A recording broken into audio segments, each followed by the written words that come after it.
Time to panic after a second loss to the Utah Jazz? Was Willie Green outcoached? I want to look at one area that people said was a problem, but not in the way that they think. Plus, what happened offensively? There's a lot to break down in today's episode of Locked On Pelicans. Let's go!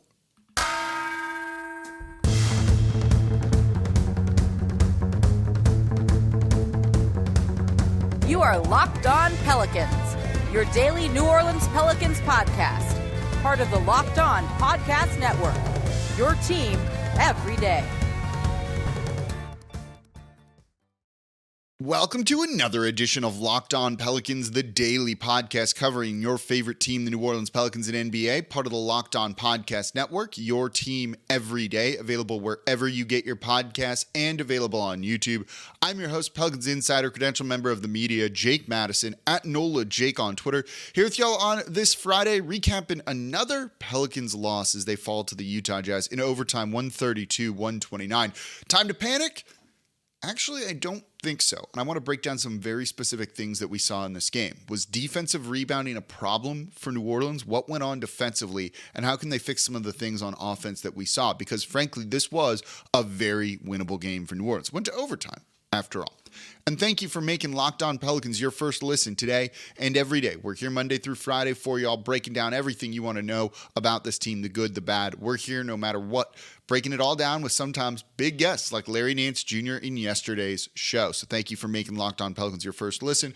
Today's episode of Locked On Pelicans is brought to you by BetOnline. BetOnline has you covered this season with more props, odds, and lines than ever before. BetOnline, where the game starts. So let's get into it. 132-129 loss for the Pelicans in overtime. Are we panicking? So the number one thing that I think people came to me at with on Twitter was Walker Kessler. And why wasn't Jonas Valanciunas playing in overtime when they needed to get a rebound and didn't seem to really be able to secure all of those? I don't think this was a problem, and I don't think this was a particularly easy fix for New Orleans. So let's start. This actually starts with Zion, and it starts in the first game of this series. And what Zion does particularly well is he is a menace as a weak side help defender. He can handle one-on-one in isolation situations, but when he's allowed to kind of roam and just hunt for the ball and leave his man and almost go play free safety at times, he's his best. That's when you see him get a lot of blocks from behind. That's when you see him come in and just rip the ball out of someone's arms when they're trying to beat their main defender, and then Zion comes in out of nowhere and gets it. And in game one, the Utah Jazz didn't want to deal with that. So what they do is they run a lot of off-ball screens. Which the Pelicans switch on, and then get Zion into a main action, a pick and roll. So now he's switched on to somebody else than his original defender, or original mark. And now he gets into a pick and roll and switches again.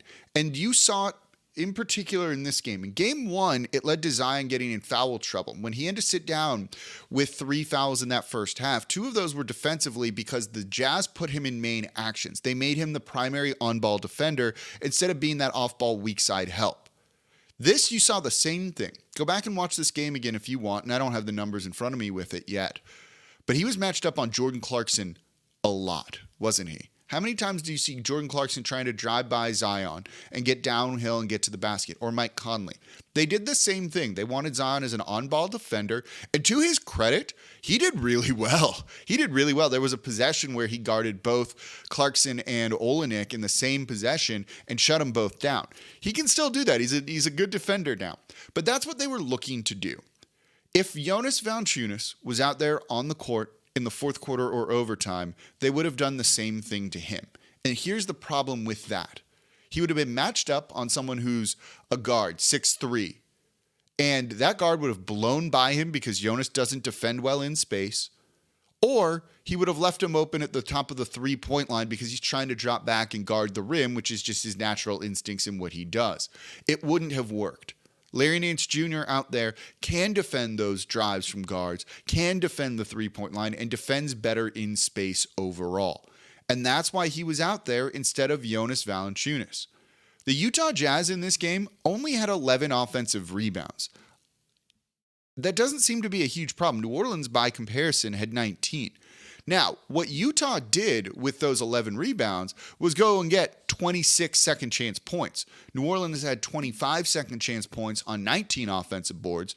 The issue was not that they were getting offensive boards. They limited that. It's that New Orleans couldn't get a stop. And that goes to what we were just talking about, that New Orleans was struggling to contain some of those drives. They weren't doing a good job on Utah's three-point shooters. They weren't staying home on good three-point shooters. You saw Trey Murphy get lost again and help off. You saw Herb Jones help off of guys and sag off and leave open three-point shooters. The ball found them. They took the shot. They made them. Those were the bigger issues to me defensively, not the defensive rebounding. I don't think Jonas Valanciunas at the end of this game or overtime would have done anything to change the outcome. The Utah Jazz had one offensive rebound in overtime. That's it. New Orleans just couldn't score. To only get 6 points in overtime when you have Zion Williamson on the court, that's a big problem to me. We'll get into that in the next segment here because they were awful on all of that. But the bigger issue defensively for New Orleans was not staying home on three-point shooters, and it's what Antonio Daniels says all the time on the broadcast, right? Know your personnel. KYP, know your personnel. I was like, what's the acronym for it? KYP, know your personnel. And the New Orleans Pelicans did not do a good job of that. Zion actually did a good job of defending in space in isolation situations, but it was everything else that really hurt them. You also saw them overplaying Mike Conley drives to the basket. That was a guy who in the fourth quarter only had 2 points, and they were so concerned about him scoring that they just, I don't know, overplayed it. He finished with 4 points on the night, 6 assists. Let him take some shots. He was 1 of 8 from the field, including 0 for 4 from 3. Do you need to worry about him too much, or is it better to stay home on the shooters that are 40% and above for the Utah Jazz? That's the difference to me, at least defensively. It wasn't Jared Vanderbilt or Walker Kessler or Kelly Olynyk grabbing offensive boards and getting back and scoring and all of that. It's Jordan Clarkson making 7 threes that were easy makes for him en route to 39 points. It was Lauri Markkanen going 5 of 9 from 3 en route to 31 points. That's where they lost the game defensively, not because of the defensive rebounding. They would have put Jonas on an island in an isolation situation, and they would have torched New Orleans. If that was the case, Conley would have more points. He would have loved that matchup. It wouldn't have worked. I don't think they did that part wrong. I think it was everything else that really killed them. Offensively, though, we all saw it. That wasn't good. Let's talk about that coming up here next in today's episode of Locked On Pelicans. Before we do that, though, today's episode of Locked On Pelicans is brought to you by the NHTSA. Think about it. You're heading out with some friends and putting back a few drinks. A few becomes too many, and the evening comes to an end, and people start to head out. You think of calling for a ride, but nah, you've got this. You live nearby. You can make it home okay. What are the odds you're going to get pulled over anyway? And even so, what's the worst that could happen? Your insurance goes up. You lose your license, you lose your job, you total your car, you kill someone. Everyone knows the risks of driving drunk. The results are tragic and often deadly. However, that doesn't stop everyone from getting behind the wheel while under the influence, and that's why police officers are out there right now looking for impaired drivers on our roads to save lives. So if you think you're okay to drive after a few drinks, think again. Play it safe, plan ahead, get a ride. It only takes one mistake to change your life or someone else's forever. Drive sober or get pulled over. And today's episode of Locked On Pelicans is also brought to you by PrizePicks. PrizePicks is daily fantasy made easy. Zion, over 30 on the night. That was an easy one. 29.5. You're going to take that pretty much every single time. CJ got it going. Was big for New Orleans in this one too. Despite some struggles, over 25.5. You would have won right there. PrizePicks is daily fantasy made easy. You pick 2 to 6 players, and if they go score more or less than their PrizePicks projections, you can win up to 25 times your money on any entry. And the best part, you're not competing against other people. It's just you versus the projections available, and they have projections on any sport you watch. Entries can be made in 60 seconds or less. It's that easy, and they also offer safe and fast withdrawals, and they're currently operational in over 30 states in Canada. So download the PrizePicks app or go to prizepicks.com to sign up and play daily fantasy sports. First-time users can receive a 100% instant deposit match up to $100 with promo code Locked On. If you deposit $100, PrizePicks will give you $100. If you deposit $50, PrizePicks will give you $50. Don't forget, enter promo code Locked On and sign up for an instant deposit match up to $100. Thank you for making Locked On Pelicans your first listen today and every day. We're here Monday through Friday for y'all, breaking down everything you want to know about this Pelicans team, the good, the bad, the great interviews this week with Antonio Daniels and Larry Nance Jr. Give that one a listen if you haven't. He really goes into some interesting behind-the-scenes aspects on the Pelicans culture, which I thought was really great insight from him. And now for your second listen, go check out Locked On Sports Today. From the games that matter the most to the biggest stories in sports, go beyond the scoreboard and behind the scenes with the local experts and insights only Locked On can provide. Locked On Sports Today, available on YouTube and wherever you get your podcasts. So we're talking about the Pelicans losing in overtime 132-129 to the Utah Jazz. A lot of what y'all are saying on Twitter, I disagree with. I don't think defensive rebounding was a big problem. I don't think Jonas Valanciunas would have been the answer for New Orleans. Another area that they could have turned this one around and won this game was finding some better offense at times, please, right? There's so many different spots that we can start with this one, and the offense just wasn't where it needs to be. But let's start with this. Still no Brandon Ingram. Brandon Ingram would have made a world of difference in this game for New Orleans. When the offense goes stagnant, and length is bothering the Pelicans, and the Jazz, particularly Walker Kessler, did a good job. 3 blocks, that's where you can really kind of discuss him as a problem. Blocking shots, defending the rim while making life difficult for Zion Williamson. New Orleans missed 4 shots early in the fourth quarter that were bunnies at the rim just because they were bothered enough by the length of the Jazz to throw it off just by that much. That causes a miss. And if that's not there, they score those points. This is a different game that we're looking at. But Brandon Ingram, mid-range killer, would have been key in this one. The Jazz are good from the 3-point line defensively. They're good down low. They want you to take those mid-range shots. There's a guy in street clothes for New Orleans that would have come in, nailed those shots.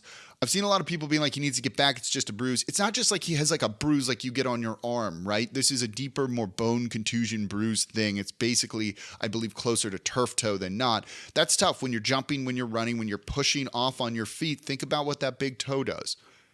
So, look, I'd like to see him back sooner rather than later. I hope we will. But I don't think this is as simple as him like trying to take a vacation or anything like that.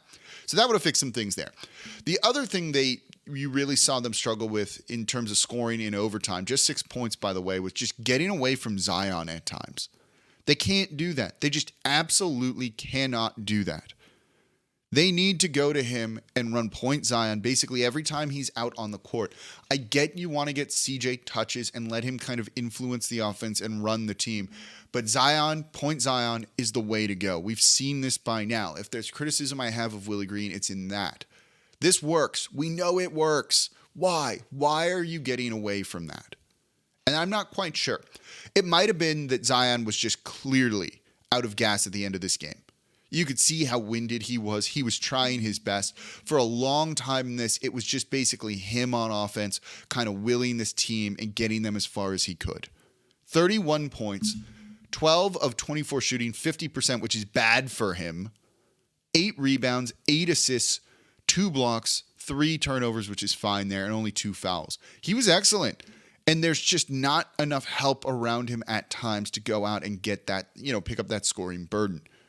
And you saw him just kind of running on empty towards the end of this game, running out of gas, but they still got to feed it through him. At least if you have the ball in his hands, he can pass. And he's the best decoy you have in the league there. They can't go a possession or two in overtime where he doesn't touch the ball. Like that just can't happen to me. I really don't understand all of that and what you saw from them there. The other part here in a game where you don't have Brandon Ingram is 16 turnovers is going to hurt you. 16, some of them particularly bad, most of them live ball turnovers, which let the Utah Jazz get out and run in transition. Oh, sorry, it's 18 turnovers. They had 2 team turnovers. Like that's not great, right? The Utah Jazz had 33 points off the Pelicans turnovers. That's going to lose you the game pretty much every single time. And there's not much you can do there other than just take care of the ball better. Part of that is a lack of spacing. You saw multiple times, it hit multiple guys where, CJ in particular, right, where driving baseline, there's just no space, turns the ball over. Gets into the lane, the spacing's bad because there's 3 bodies down there because they're worried about Zion. Ball gets poked loose. When you have the length of the Jazz, that's something you've got to kind of deal with and live with, and that's a problem. And you saw it here. Brandon Ingram fixes that. Generating more 3-point shots probably keeps that defense honest a little bit. They only took 30 in this game. The Jazz took 47. I'd like to see that number go up a little bit, but at the same point, they didn't have guys making shots, right? Trey started to get it going again, 3 of 7 from deep, which was good. CJ was 3 of 8 from deep, which was good. Dyson hit 2 threes.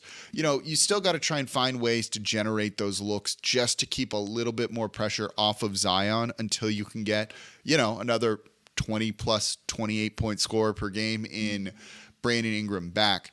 That's really where it struggled. And then little things, right? The inbounds passes that they struggled with. They almost didn't get a shot off on the final possession. How many times were they struggling to inbound the ball before Trey Murphy hit the 3 that sent them to overtime? That should not be this hard. That should not have been this hard. Their plays out of timeouts were just rough, particularly late in the game and in overtime. And you had a couple of possessions where it's just like, What's happening here? Why is this so hard? It doesn't need to be this hard. And the Pelicans seem to just still be a slight step slower than the Utah Jazz were. Plus, there's some weirdness to this game with the refs and other things, which we'll get to in the next segment, along with Larry Nance Jr. and a little bit more on CJ. But you got to clean those things up. Those are the things that you really do control. Executing out of a timeout, you control that. Your effort, your energy, particularly early on in the game when New Orleans kind of seemed to still sleepwalk their way through things, you control that. The Jazz might be a matchup problem at times. I don't think they truly are. This was a winnable game for New Orleans in this one. The game earlier in the season in New Orleans was a winnable game for them too. People are saying, some teams just have your number. Yeah, but no. To go to overtime with this team, Utah's good. They've done a really good job against teams that are above 500. They're 13-6 against plus 500 teams. They beat good teams. They're a good team. They might not be a good team by the end of the year, but they're a good team now. To say you went to overtime on the road with them, you could have won this game. You weren't going to win Tuesday night's game, but you were going to win. You could have won this one. You could have won the one earlier in the season, third game of the year for New Orleans, whatever the home opener night was. You could have won that. This is a team they are absolutely capable of beating. Just clean up a couple of things and just do what works really well, which is Zion, and creating for others. That would have gone a long way, I think, towards getting the win. Maybe it was just simply he ran out of, energy at the end. And, if that happens, that happens. He's on empty, but I don't know. Give the ball to him in his hands and good things seem to happen. But it was nice to see Trey Murphy get his shot back a little bit, make that big 3 that sent them to overtime. So let's get back into a couple more things from this game coming up next. Larry Nance Jr., CJ, the weirdness of the game. I don't really know what happened there at the end. We lost some time, and not in kind of the good fun. I don't even know if there's ever a fun way. I don't know what I'm saying. They lost some time. It was weird. I don't understand it. Let's break that down coming up here next in today's episode of Locked On Pelicans. Before we do that, though, today's episode of Locked On Pelicans is brought to you by BetOnline.net. BetOnline.net is your number one source for sports betting info, stats, news, and analysis. So get the latest odds and trends for every professional and amateur league out there, whether it's pro football, college bowl season, basketball, World Cup final. They've got it all over at betonline.net. And if you love sports podcasts, you can even find those there at betonline.net as well. And I'm guessing if you're listening to this show, watching the show, you love sports podcasts. And it's always the fastest and easiest way to get your betting fix. Still can get pretty good odds on Zion for MVP right now if you really think he's going to lead this team to the 1 seed. He's going to be in competition for that. We did a whole show on that. So head to the website today or use your mobile device to learn more about the trends in action happening right now over at betonline.net. BetOnline, where the game starts. And thank you for making Locked On Pelicans your first listen today and every day. We're here Monday through Friday for y'all like no one else is coming to you like this, breaking down the biggest stories around this team, everything that you want to know, getting big name guests, Antonio Daniels. Larry Nance Jr. was on the show talking for 30 minutes about all things Pelicans. Very honest, very insightful. Give that a watch if you haven't. It's pinned on the YouTube page. And now for your second listen, Locked On Saints, host Ross Jackson breaking down everything you want to know about the black and gold. Can they do anything over these final 4 games? He's going to fill you in on what they need to do to end the season strong and start planning likely for next year. So go check out Locked On Saints as your second listen. So at the end of the game, there was some weirdness. And look, these refs have not been great, to say the least, in Utah. Last game, foul trouble for a number of players. You saw Jonas Valanciunas get 2, Trey got 2, Herb got 2 early on, and it was just like, are we going through all of this again? And the answer was kind of yeah, kind of no, but the refs weren't great. And at the end of the game, there were a couple of missed weird things. I don't understand really what happened. After Trey hit the 3 that tied the game, the Utah Jazz called a timeout. They advanced the ball. They have a chance for a quick 2 here, get a score, get out, and win. As they're inbounding the ball, and they're trying to get it to Lauri Markkanen in around the free throw line, and you had Jonas Valanciunas guarding the inbound. You had Najee Marshall on Lauri Markkanen. You had Larry Nance Jr. on someone else, probably Olenek, I'm not sure.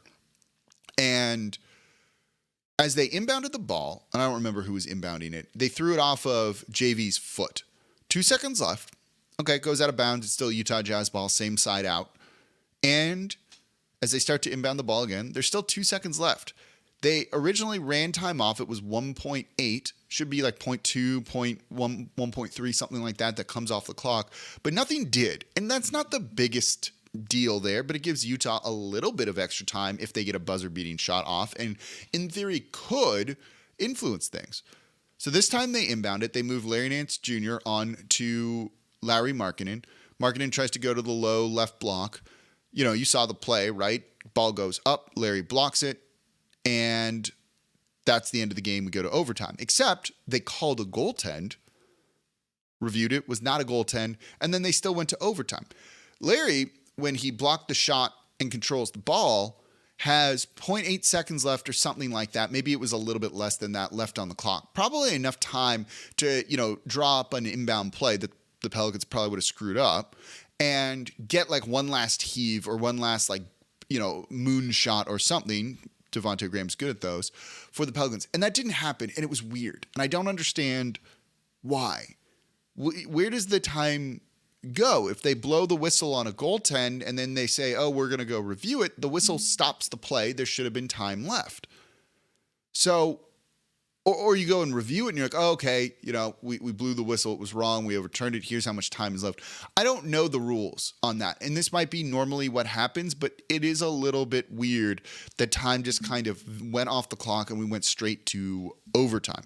I also am wondering, and someone pointed this out to me on Twitter. I don't have the tweet in front of me, so I'm sorry for not crediting you, that maybe they ruled it a goaltend to be able to review it, that if they ruled it not just nothing, clean block, which it was, great play, that they wouldn't be able to review it and they potentially could have gotten the call wrong.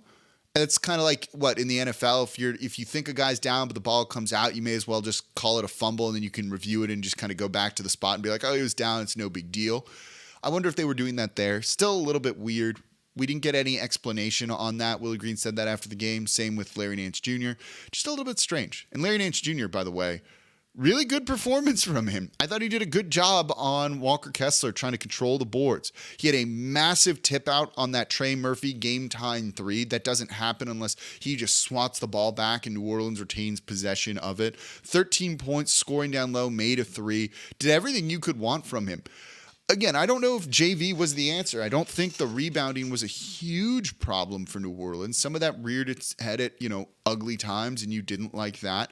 But overall, I thought the Utah Jazz were limited in that capacity. And so I don't think, it was better to replace Larry Nance Jr. with JV, and I thought he did a good job of trying to limit Walker Kessler as much as he could, despite having a size disadvantage there.